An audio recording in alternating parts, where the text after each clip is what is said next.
கடவுளை உணரணும். முதல்ல உணரு. கடவுள் அட்ரஸ் கொடுத்துக்கிறாரா?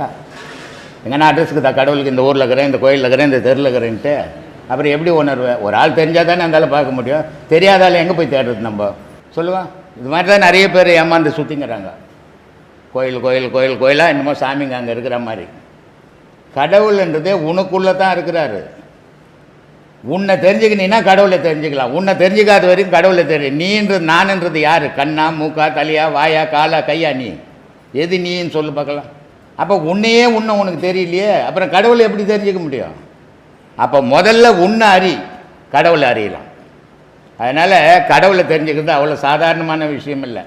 அவன் காட்டில் சோறு தண்ணி இல்லாத உள்ள உச்சந்தலை முடி தரைக்கு போச்சு, கால் நகங்கள்லாம் சுருண்டு போச்சு. அவனே கடவுளை பார்க்க முடியலைங்க. ஊர் உள்ளதுக்குன்னு நான் பார்த்துட்டேங்க, நான் சேவிச்சிட்டேங்க அப்படின்னு நான் சொத்து சுகத்தை சேர்த்து வச்சு. சொத்துக்கும் சுகத்துக்கும் கடவுளுக்கும் சம்பந்தமே கிடையாது. உடலுக்கும் கடவுளுக்குமே சம்பந்தம் கிடையாது. அப்புறம் மற்றதில் எங்கே சம்பந்தம் படும்? அதனால் உன் உள்ளத்தை சீர்படுத்தி உன் மனசை உனக்குள்ளவே திருப்பிக்கும்.